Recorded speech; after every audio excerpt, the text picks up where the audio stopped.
Hi, folks, and welcome to the second part of our sermon series on the Old Testament. You can see we're working our way through the Old Testament outline, and we did early fathers last week, and now we're going to look at Abraham. Abraham's the key figure in the Old Testament. You might say, well, who are the important people in the Old Testament? Well, there's Moses, and there's Elijah, there's David, there's Noah. There's Abraham, Isaac, and Jacob. They're all the same. But actually, the key figure in all of the Old Testament is Abraham. The Jews claim him as their father. They say, this goes back to Abraham. We go back to Abraham. God's call for Abraham was God's call for us. We follow in Abraham's footsteps. And so they don't point to Moses. I would say the key incident in the history of Israel is the Exodus. The key moment in Israel's history is the Exodus. But the key person in Israel's history is not Moses, who gave them the law. It's Abraham, because he gave them the promise. So we have this promise that we're going to look at next week. You can see next week is all about the promises, not just the promises of Abraham, but the promises of the Old Testament. Remember, we said last week that there are quite a few key themes in the Old Testament, and one of them is that God makes and keeps promises and covenants. One of the things we see in the Old Testament is God keeping his word, saying he will do something and then doing it. And it's God's history, it's him that has the plan. So as we come to Abraham, God chooses him. And we're going to look at that and how maybe a little bit of that points to the plan of the Messiah, because everything in the end points to God having a plan. So what we're going to do is try and look at the timeline and go back to where we were thinking about Noah. Noah had got on a boat, created a boat and readied it, the ark, so that when God flooded the world, Noah and his family would be saved. And Noah had 3 sons. Those sons were called Shem, Ham, and Japheth. And they spread out all over the world. You can read about the Tower of Babel and the reason they spread. God confused their speech so that they couldn't all hang out together. And so they ended up separating and going different ways. And so they spread out over all the earth. And you think, well, is it possible that in just sort of 400 years from Noah to Abraham, they have increased in population so much? But actually, yes, it is. It's very true. So let's have a look at the families and where they go, and we'll see a little bit of the way things expanded for the early fathers, for the patriarchs. In Genesis 10, it lists the children of Noah. And it starts with the Japhethites, the children of Japheth. And Japheth's children, one of them is Magog, and he goes north. And we know this because in Revelation, it talks about Gog and Magog, the armies of the north coming to attack Israel. And it's saying that the people of Magog went north to Russia. And so we could sort of say Magog is where Russians come from. Actually, he also went east from there. So maybe you have all of Genghis Khan and all of the empires of China and Japan. Maybe all of them come from Magog. His other children are Ashkenaz, who again goes north. And one of the interesting ones is Tarshish. I don't know if you remember that Paul tried to set sail for Tarshish, which was in Spain. Paul was saying when he was locked up in Rome, if I get free, I'll go to Tarshish. I want to share the gospel there. And you can see Tarshish over there in Spain. Oh, I've skipped this slide on. But Tarshish is over there in Spain. You see, it talks about the seafaring peoples of Japheth, that his children went to the seas and crossed the seas. The good thing about that is if you settle in a new land, you're not competing with anyone. Remember when they got off the ark was right down here. on Mount Sinai. That's where it landed. That's where they started coming out. We talk about Arphaxad being the son of Shem 2 years after they came out of the ark. So that's where they would have started from, but they spread out. The Philistines are Japhethites, and because they actually went to the sea and then went and came back, and often they would travel across the waters. The Greeks and the Romans are Japhethites, and they spread out from there. And so Japheth's family maybe grew fastest because they went to new lands and settled new lands. And as they did that, they weren't competing for the land with anyone.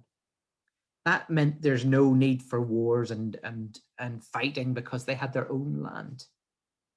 And so all of Europe and the north would have been settled by Japheth's family. The other two families crossed over each other quite a lot. The Shemites or Semites, the descendants of Shem, would have stayed quite close. A lot of them, when you read about it, they stay in Arabia and in the middle of the Middle East. And they grow, but in a lot of places they're subject to the descendants of Canaan or of Nimrod. And Canaan and Nimrod are descendants of Ham. Now, Noah had actually cursed Ham and said, you will be subject to the other two. And yet for 2,000 years, it's Ham's family that are the most important in the middle of the earth. For example, Egypt is one of Egypt is one of Ham's sons. So is Cush, which is Ethiopia. And so they left and went and settled their lands, and those became great empires. But one of the key figures is Nimrod. And Nimrod settled two cities. One was called Babylon, and the other one was called Nineveh. And out of Nineveh came the Assyrians. And the two empires that ruled the Middle East for the next 2,000 years were the Assyrians and the Babylonians. They settled this plain because it was very rich. Because of the rivers, it was a very fertile plain. They called this area the Fertile Crescent because it's in a crescent shape up through the rivers and down through the coast to Canaan and Egypt. And so many of the nations fought over those lands. So you have the descendants of Shem and the descendants of Canaan not going as far. Some of the Canaanites, some of Ham's family went into Africa, went out further, but a lot of them stayed in the same area and ruled it. So the Japhethites, they all leave. The Canaanites, some of them leave and some of them stay. And the Shemites tend to stay near the middle of the world. So you have these spreading, and over hundreds of years, you can read how quickly they grow. For example, the first son of Shem is Arphaxad, and he lives 30 years, and then he has a son, but then he lives 430 more years and has many more sons and daughters. So here is one man suddenly creating a whole host of family. And that was the same for them all. You read about their 10 sons, their 12 sons, their massive numbers of family. And so if each generation of 30 years is producing 10 offspring, or 7 or 8 or 9 sons plus daughters, you're seeing how quickly the world's population is growing. And so 400 years later, there is one family that God steps into their world. We're going to think about that family. It's the family of Abram. His father was called Nahor, and they were Semites. They were children of Shem. And that means they were never really in charge. They were always secondary. And they were not the important family. They were not the rulers of their area. Now, this particular family, these descendants of Shem, lived in Ur, which is over past Babylon and Nineveh towards the Persian Gulf. It would have been in Iraq, but so is Babylon. And so Ur would have been on the rivers and somewhere decent and a good place to live. And there was a city there. But Nahor decides to leave Ur and move to Haran. He leaves Ur and crosses the areas of Babylon and Nineveh, crosses the major important areas of the Canaanites to another area which was populated by Semites. And there they settle in Haran for a while. But when they're there, God calls Abram. And he gives him a whole lot of promises. And he does a whole lot. He says, come and follow me. I will give you the land that you set your foot on. I will give you descendants like sand on the seashore. I will make your family important. I will bring your kingdom. And so Abraham believes him and he follows. And God says to him, come with me and I will give you this land. And he takes him right to the heart of Canaan, to Shechem, Bethel, Ai, Hebron, all of that area. In fact, right down to Sodom. Remember, Abraham pleads that God would not destroy Sodom. But Abraham moves right throughout this land, and God says, everywhere you set your foot, I'll give you that land. So Abraham believes God, and he goes to Canaan. He's going to a land through the nation of the Hittites, through to Canaan, which is, again, all the descendants of a different family. And there he's going to compete for the land. It's a powerful call of God, and Abram believes him, and so he goes. So Abram journeys from Haran down to this land of Canaan. So what do we know about Abram? Well, let's tell you a little bit of his story. First of all, his name was Abram, but God calls him Abraham. As part of one of the promises, he says, you will not just be the father of a nation, you'll be the father of many nations. And he changes his name from Abram, which means father, to Abraham, father of many, right? And he's saying to Abram, you, a little Semite, will be important. I will make you the father of great nations. And so all the descendants of Abraham, particularly the Israelites, claim that promise. We are the promised ones of Abraham. We are his family. And so they claim the promise that God made to them. He had a wife whose name was Sarai, and God changed her name to Sarah to again say to her, I've made promises to you. We'll look at more of the promises next week. But what's special about Abraham is not the family that he's from. It's not how rich he becomes. He becomes very rich. It's about one thing. God calls him and he goes. He listens to God and he went. And what's amazing about Abraham is that it says in Hebrews that his faith was unwavering. Now, there was times when it clearly was wavering, but at the same time, he still trusted God. And he waited for the promise. And so he becomes the father, not just of Israel, but of many nations. And what is amazing about Abraham is that he listened and he went. He trusted the promises of God. He knew it was God that called him. And so if God was going to call him, he would listen to God. Remember, we were saying last week, at the time of the patriarchs, they would have spread all over the place. There would have been all sorts of discussion, and God would have worked with individuals. He called different people, but each one had a sort of responsibility to God on their own. But here God is saying, I'm going to choose you and your family. I'm going to make a dynasty out of you. I'm going to change the way I work things and work with more than just individuals here and there, because people are led astray so easily. I'm going to try and choose a program, a people group to bring the promises through. And Abraham believes him and he trusts him. That's amazing faith. What we read about in Hebrews, it says, all these people, Abraham and Isaac and Jacob and all Enoch and Noah, it says all these people died still waiting for the promise to be fulfilled.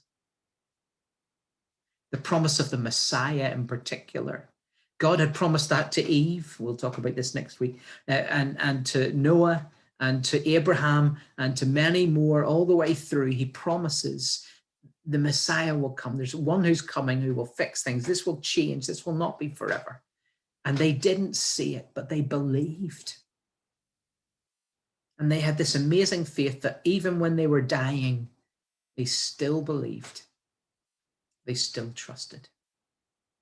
So Abraham is the father of nations and is very important. We can see that he's actually the physical father of many nations in Genesis 25.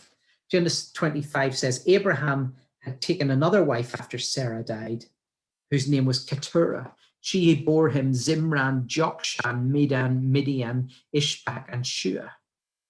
And then it lists the descendants of them. And then it lists the descendants of Ishmael. And it's interesting when you see that Abraham's descendants through the wife after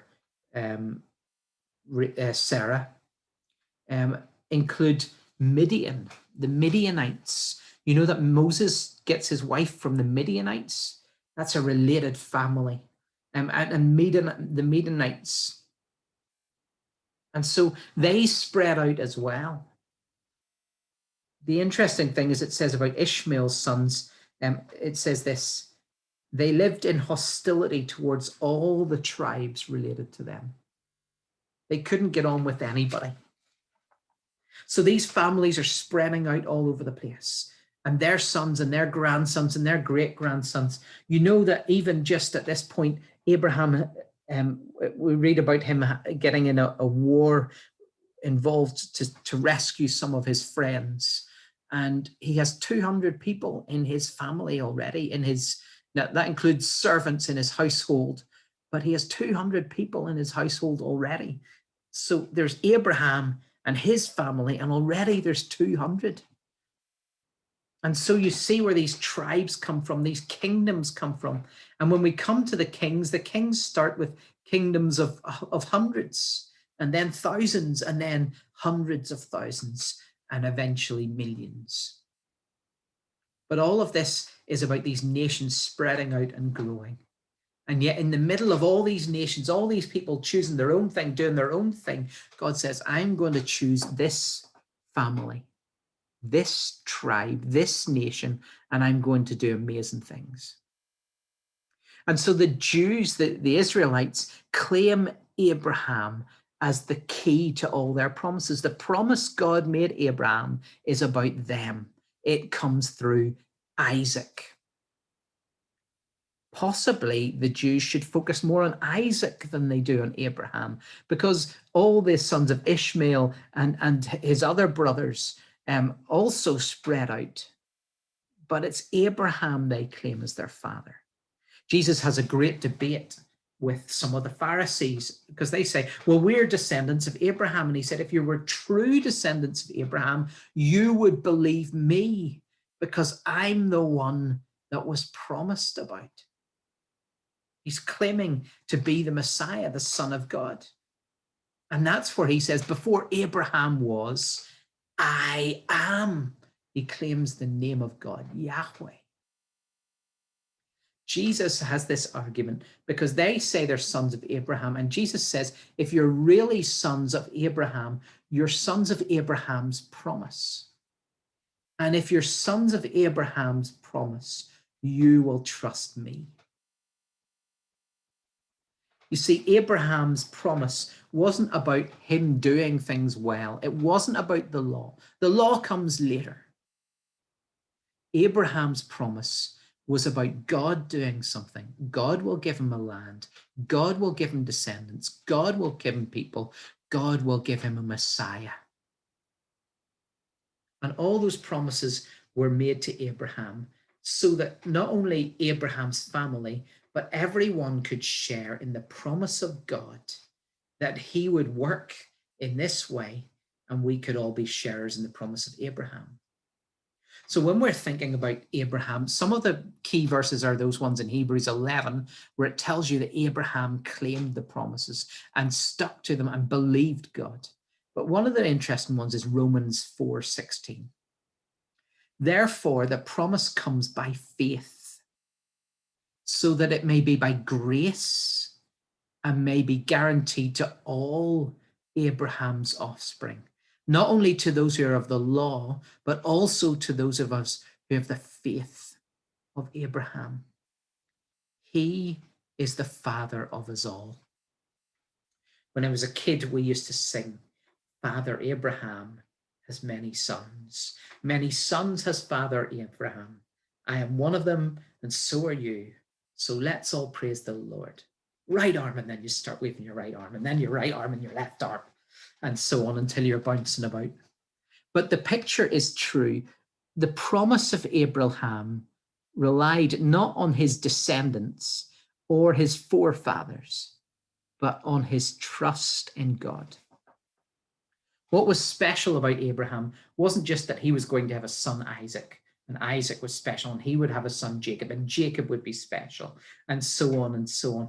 Actually, there's a whole load of contrasting arguments between Isaac and his two sons, and so on and so on. All these nations argue amongst themselves, and at sometimes the tribes of Israel during the Judges rip each other apart until the Benjamites are nearly wiped out. Abraham's family is messy, but what it says is that the promise of Abraham isn't about who your father's father's father was. The reason there's so many lists of the father of the father of the father of the father of the father is that's how Israelites remembered that they were part of the promise. That is how they proved they were part of this heritage. They could trace their father's father's father's father's father back to Abraham. That was why all those genealogies are in the Old Testament and the New Testament, because that's how they knew they were part of the promise. But what Paul says here is you can be grafted into the promise because you are called not to be the son of the son of the son of the son of Abraham, but the son of Abraham's promise. You're meant to have the faith of Abraham. So what does God call us to? When he chose Abraham, what did he call Abraham to do? He called Abraham to leave his father's family and to trust God and go wherever God asked him, to do whatever he wanted. That was what Abraham was asked to do. And God says, if you're going to follow in the promise of Abraham, you do the same.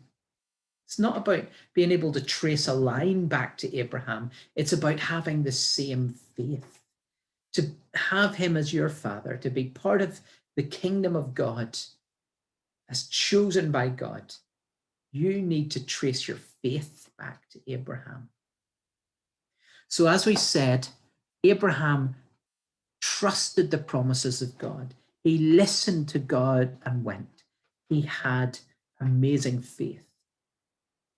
If you're going to follow in Abraham, if you're going to claim his promises, if you're going to be part of the kingdom of God, then God calls you to do the same, to have the same faith, to listen to God, to turn away from what you had before, to trust God, and to go.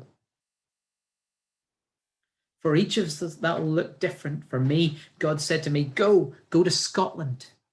For you, it might be something else. For me, it was trust my promise. I'll provide for you. I will give you family. For you, it might be something different. But the key is not all the specifics of the promise to you. The key is that God will fulfill them. And all we do is we trust like Abraham trusted. We listen like Abraham listened. And we go like Abraham went. Whatever God is speaking to you, look back at Abraham and admire his faith. He didn't get everything right. We're not going to talk about every bit of his history because he kept saying his wife was his sister so that they didn't get in trouble with the kings who wanted her. And yet God says, this is my man, because when I called him to go, he went. When I called him to sacrifice the son that I'd given him, he was willing to do it. He had an amazing faith. He trusted me. He listened to me and he went. And as we study the Old Testament and see all the stories, we see people who follow the same faith. What was amazing about Moses? When God sent him, he went. He argued with him first. He didn't want to go. He got frustrated, but he went. What was amazing about David? When God said, you're my man, he went, okay. And it all went pear-shaped and everything went wrong. And David said, well, God said, and he trusted. The descendants of Abraham are not just those who can trace their family back to him, but those who share the same faith. And so when Jesus says to them in the Pharisees in the New Testament, you say you're sons of Abraham because you can trace your genealogy back to him, but you don't live like him. What God says is important is not your father's father's father, but who you act like. Do you act like your father Abraham? Do you listen to your father Abraham? Do you follow in the way of your father Abraham? Because if you do, you'll trust Jesus too. When God comes into your life, he calls you to a path. Follow him. It's not easy. It takes faith. It takes you to take risks, to step out and say, well, if that's what you want me to do, God, then that is what I'm doing. But God was faithful to Abraham, and then Abraham was faithful to God. God comes first. And the promise that God made of the Messiah comes through Abraham, through his family. And that promise isn't open just to his family. It's open to everyone in the world. You can trust too. You can have faith too. What's amazing about Abraham is his faith. I hope you've understood that. So as we're working through the Old Testament, he is the key figure, not because he has a big family, but because he trusted God, and he shows what faith really means. We could look to other characters, and we will look at other characters, and we will see other people's stories. But the most important one in the Old Testament is Abraham, because when God said, go, he went. So listen to those stories. Go back and read about Abraham. Get excited about this man who trusted God and say, well, if he can do that, why should it be any less? Actually, it should be easier for us. Because Abraham, like it says in Hebrews, he never saw the Messiah. He never saw the fulfillment of the promise. But we have. We can look back on it. Shouldn't we be even more able to trust God? Let's be people who do that. Let's be true children of Abraham as we put our faith in the King of Kings and the Lord Almighty.